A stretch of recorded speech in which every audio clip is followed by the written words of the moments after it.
and welcome to your channel Engineering Educators. Engineering in an engineered way. I am Indranil and today I am going to discuss about WBPSC Civil Junior Engineer previous year's question and detailed solution. This is the fourth part of this video segment of 2018 WBPSC Civil Junior Engineer paper consists of 20 technical question. And previous পার্টগুলো তোমরা এটার description বক্সে পেয়ে যাবে। এছাড়াও বিভিন্ন suggested video যেমন West Bengal public service commission civil assistant engineer, Mahatma Gandhi NREGA contractual civil assistant engineer আর municipal service commission West Bengal civil 2018 assistant engineer এর প্রিভিয়াস ইয়ারের পার্টগুলো তোমরা পেয়ে যাবে ডেসক্রিপশন বক্সে। Okay, and before starting my video I'd like to request all of you please like comment share and subscribe our channel. তাহলে চলো শুরু করা যাক। In the first question says that specific capacity of a well. The correct answer for this question will be option number B, which is decreases with time from the start of pumping. Specific capacity of a well এটা decrease করে with respect to time যখন pumping start করা হয়। Okay, and a well specific capacity can be defined as it is the ratio of, or it can be easily defined as equals the discharge rate divided by the water level drawdown. Discharge rate has been denoted as meter cube per second, as all of you know, and water level drawdown has been denoted as meter. So specific capacity equals the discharge rate divided by the water level drawdown. চলে যাব পরবর্তী প্রশ্নে। Zone of aeration in a subsurface water system does not include.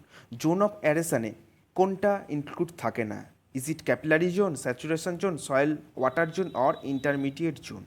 The correct answer for this question will be saturation zone. Saturation zone will not be included in zone of aeration. Okay, so option B will be the right answer. As you can see in the right hand side diagram, it is a typical image of a subsurface water system. Top layer is generally denoted as surface layer, then it comes zone of aeration, and this portion or this part generally defines as zone of saturation. So here as you can see that in zone of aeration, zone of saturation is not included. Okay, চলে যাব পরবর্তী প্রশ্ন। In the next question says that most widely used type of deep state tubewell in India is. কোন ধরনের deep state tubewell ইন্ডিয়াতে mostly use করা হয়? Mostly use করা হয় strainer type tubewell. Strainer type tubewell will be the correct answer and it is used as mostly widely used in Indian subcontinent region. Okay, চলে যাব পরবর্তী প্রশ্নে। The ratio of the fine sand is increased in a concrete, then its workability is likely to. Fine স্যান্ডে যখন আমরা ওয়ার্কেবিলিটি measure করব, আর এই ক্ষেত্রে যখন আমরা ফাইন স্যান্ডের পরিমাণটা বাড়াবো, যখন আমরা কংক্রিটে ফাইন স্যান্ডের পরিমাণটাকে ইনক্রিজ করব, সেক্ষেত্রে তার ওয়ার্কেবিলিটিটা কী হবে? ফাইন স্যান্ড যদি আমরা ইনক্রিজ করি সেই ক্ষেত্রে কি হয়, তার স্পেসিফিক সারফেস এরিয়াটা ইনক্রিজ করে। ওকে, তার মানে কি? তার মানে ওয়াটার কন্টেন্টটার পরিমাণটা সে বেশি নেবে ফাইন স্যান্ড কোর্স স্যান্ডের তুলনায়, যেহেতু স্পেসিফিক সারফেস এরিয়াটা বেশি, তো সেক্ষেত্রে সে ওয়াটার কন্টেন্ট বেশি কনজিউম করবে। তার মানে কী হবে? ওয়ার্কেবিলিটিটা ডিক্রিজ করে দেবে কংক্রিটের ক্ষেত্রে। So option number A will be the right answer, which means it will be decrease workability if we increase the fine sand concentration or content. Okay, চলে যাব পরবর্তী প্রশ্ন। The formwork of RCC slabs up to 4.5 meter span can be removed after. The correct answer for this question will be option number D, which is 14 days. As you can see in the right hand side diagram, table 2, formwork stripping time when ordinary Portland cement is used. যখন OPC use করা হয় তখন formwork stripping time বা formwork তুলে নেবার সময়। এখানে কি বলেছে? এখানে বলেছে slabs up to 4.5 metre span. Okay, তো এখানে দেখতে পাচ্ছি slab spanning up to 4.5 metre, removal of props of slab. The correct answer for this 14 days. Okay, এছাড়াও যখন removal of props for beams and arches span up to 6 metre it will be 14 days, span over 6 metre it will be 21 days. এই ক্ষেত্রে কোশ্চেনটা কী বলেছে, RCC slabs up to 4.5 metre, so the correct answer will be 14 days. যদি বলা হতো without props সেই ক্ষেত্রে হয়ে যেত 3 days, কিন্তু যেখানে এখানে বলে দিয়েছে RCC slabs up to 4.5 metre, so এই পার্টিকুলার অপশনটাই mostly appreciable or appropriate in this question, so 14 days will be the right answer. Next কোশ্চেনে চলে যাব, the factor of safety for concrete and steel in working stress method. Factor of safety কত নেওয়া হয় working stress মেথডের ক্ষেত্রে যখন আমরা কংক্রিট ইউজ করি, সেই ক্ষেত্রে কংক্রিটের ক্ষেত্রে ওয়ার্কিং স্ট্রেস মেথডে নেওয়া হয় হচ্ছে factor of safety that is 3. For steel it will be 1.78. Okay, so option number A will be the right answer. এবার চলে যাব হচ্ছে লিমিট স্টেট মেথডে. যখন লিমিট স্টেট মেথডের মাধ্যমে আমরা ডিজাইন করব with respect to limit state methodology, সেই ক্ষেত্রে তখন আমার ফ্যাক্টর অফ সেফটি বলবো না, সেই ক্ষেত্রে টার্মটা হবে পিএসএ বা partial safety factor. So partial safety factor for concrete will be 1.5 and for steel it will be 1.15. Okay, so for working stress methodology factor of safety is 3 for concrete and for steel it is 1.78. For limit state methodology the term is partial safety factor and for concrete that is 1.5 and for steel the value is 1.15. চলে যাব পরবর্তী প্রশ্নে. The maximum spacing of vertical stirrup is 0.75 d and that is for incline at 45 degree. Vertical স্টিরাপের ক্ষেত্রে কী হয়, maximum spacing হয় 0.75 D. এখানে আমাদের vertical স্টিরাপের জন্য যায়নি, কি বলেছে, চেয়েছে হচ্ছে ইনক্লাইন স্টিরাপের জন্য, আর ইনক্লিনেশনটা কত বলেছে, inclination angle that is 45 degree. The inclination angle 45 degree and the correct answer or the maximum spacing of incline stirrups that is D. Here D is the effective depth of the section. চলে যাব পরবর্তী প্রশ্নে. If the area of tensile steel reinforcement is doubled the moment of resistance of the beam increase by about. যখন area of tensile steel reinforcement বা AST double করা হবে, সেই ক্ষেত্রে মোমেন্ট অফ রেজিস্ট্যান্স সেই বিমের কতটা বৃদ্ধি পাবে. The correct answer for this question will be option number B which is 22%. It will be increased if we increases the area of tensile reinforcement by 2 times. চলে যাব পরবর্তী প্রশ্নে. The diagonal tension in concrete can be resisted by providing. Diagonal tension কংক্রিটের কীভাবে resist করা হয়, diagonal tension ব্যাপারটা কি, এটা যদি আমরা বিমের ক্রস সেকশন ধরি আর এই পার্টিকুলার মেম্বারগুলো যদি এএসটি ধরি, সেই ক্ষেত্রে এটা যদি নিউট্রাল অ্যাক্সিস ধরি, সেই ক্ষেত্রে কি করা হয়, সেই ক্ষেত্রে নিউট্রাল অ্যাক্সিসের নিচে কি হয়, ডায়াগোনাল টেনশন ইনক্রিজ করে, উপরে ডায়াগোনাল টেনশন ডিক্রিজ করে. ওকে, নিচে ডায়াগোনাল টেনশন ইনক্রিজ করে, উপরে ডায়াগোনাল টেনশন ডিক্রিজ করে. সো এই diagonal tension in concrete can be resisted by providing. Diagonal tension রেনফোর্সমেন্টের মাধ্যমেও এটাকে রেজিস্ট করা যায়, সিআর রেনফোর্সমেন্টের মাধ্যমেও এটাকে রেজিস্ট করা যায়, and as well as incline tension রেনফোর্সমেন্টের মাধ্যমেও এটাকে রেজিস্ট করা যায়, that is diagonal tension in concrete. So option D will be the right answer which is all of the above. এই তিনটে পার্টিকুলার প্রভিশনসের মাধ্যমে বা provide of this 3 diagonal tension reinforcement, CR reinforcement and incline tension reinforcement, এই তিনটের মাধ্যমে কি resist করা যায়, diagonal tension in concrete. So option D will be the right option.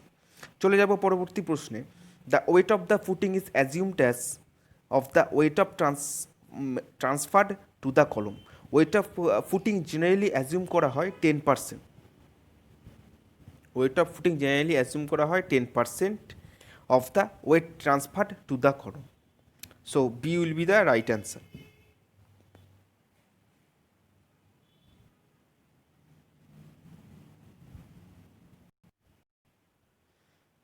In a RCC footing on soil, the minimum thickness at edge should not be less than. The correct answer for this question will be option number C, which is 150 millimeter. RCC footing on soil minimum thickness এজে কত নেওয়া হয়, that is 150 or 15 centimetre. যখন পাইলের ক্ষেত্রে হবে it will be 300 okay, and this two provision has been given in IS 456। এই প্রভিশনগুলো দেওয়া আছে IS 456 concrete code of practice for plain and reinforce concrete. চলে যাব পরবর্তী প্রশ্নে। RCC pipe carrying water is mainly design for, RCC pipe যেটা construct করা হয় for carrying water, that is mainly designed for, কী জন্য ডিজাইন করা হয়, that is to carry Hoop tension. Option C will be the right answer.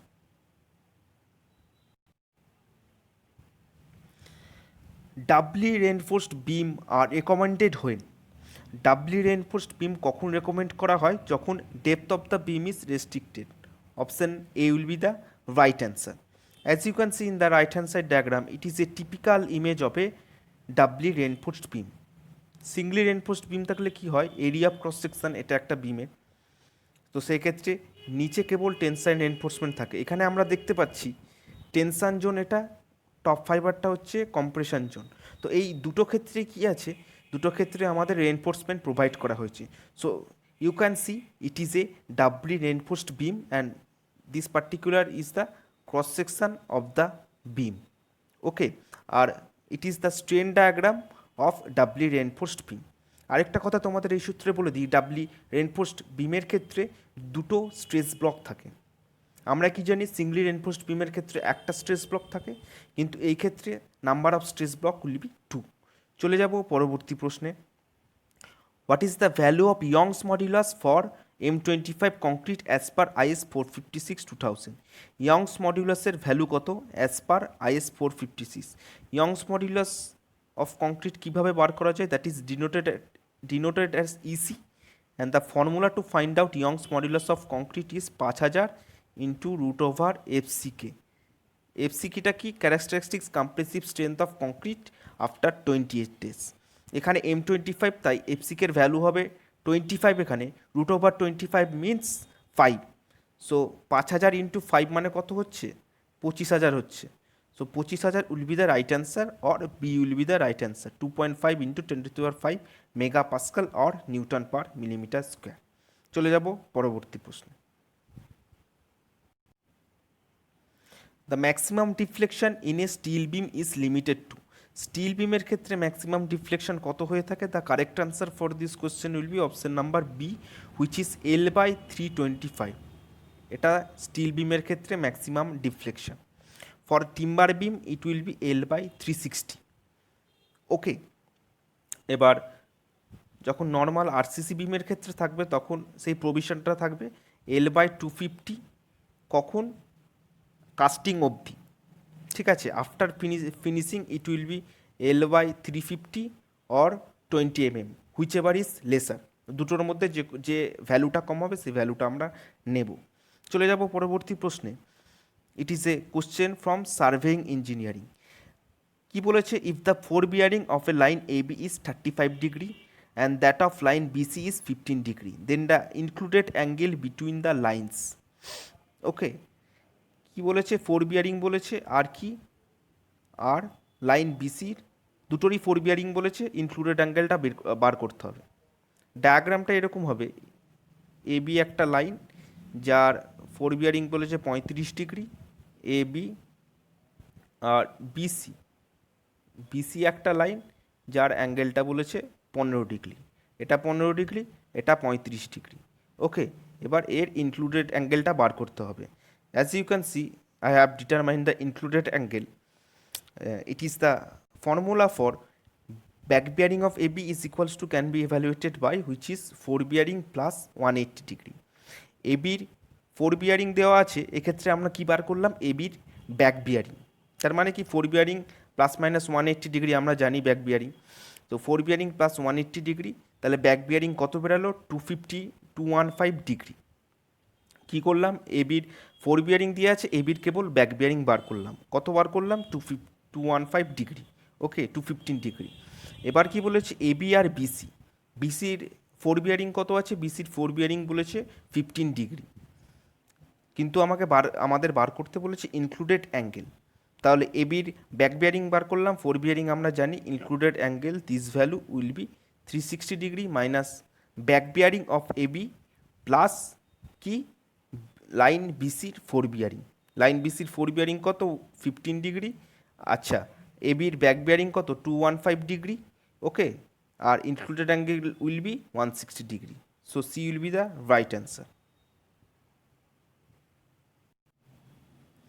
The included angle of a theodolite traverse are generally measured as included angle theodolite কিভাবে measure করা হয়? It is measured in the clockwise direction from the back station. From the back station it has been measured in the clockwise direction. Okay, চলে যাব পরবর্তী প্রশ্নে। The suitable contour interval for a map with scale 1:10,000 is. Contour interval আমাদের বার করতে হবে। Contour ইন্টারভালটা কীভাবে বার করব? Contour interval can be evaluated by 25 by number of centimetre per kilometre. Okay, এবার এখানে কি বলেছে? The ratio of scale is 1:10,000। তার মানে 1 সেন্টিমিটার সমান কি? 1 সেন্টিমিটার সমান হচ্ছে 10,000 সেন্টিমিটার ইন কি ম্যাপ। আমরা যে ড্রয়িংটা করছি তার 1 সেন্টিমিটার সমান গ্রাউন্ডের 10,000 সেন্টিমিটার। ওকে, আর এফ স্কেলে 1 সেন্টিমিটার সমান। এবার কি বলেছে? এবার আমাদের বলেছে উইথ রেসপেক্ট টু কিলোমিটার সেই কন্ট্যুর ইন্টারভালটা বার করতে। ফর্মুলা কি জানি? 25 by number of centimetre per kilometre. Okay, তার মানে কি? তার মানে 25 বাই 10 হবে 2.5। Option A will be the right answer which is 2 metre. চলে যাচ্ছি পরবর্তী প্রশ্নে। Location of contour gradient for a highway is best set out from. Location of contour gradient কীভাবে সেট আউট করা হয়? Saddle down the hill, it will be the right answer. চলে যাব পরবর্তী প্রশ্নে। Which of the following curves is avoided on a highway. কী ধরনের curve generally হাইওয়েতে অ্যাভয়েড করা হয়? The correct answer for this question will be option number C which is reverse curve or S curve. Reverse কার্ভকে S কার্ভও বলা হয়ে থাকে কারণ এটা ইংরেজি অক্ষর এস এর মতো দেখতে হয়। As you can see in the right hand side diagram, it is a typical image of a reverse curve. Okay, it is a typical of a image of a reverse curve আর এটাকে S curve বলা হয়ে থাকে। Okay, and this curve is avoided on a highway. This was the last question in this video segment, and if you like our video then please share this video as much as you can. Thank you for the day. Have a great day.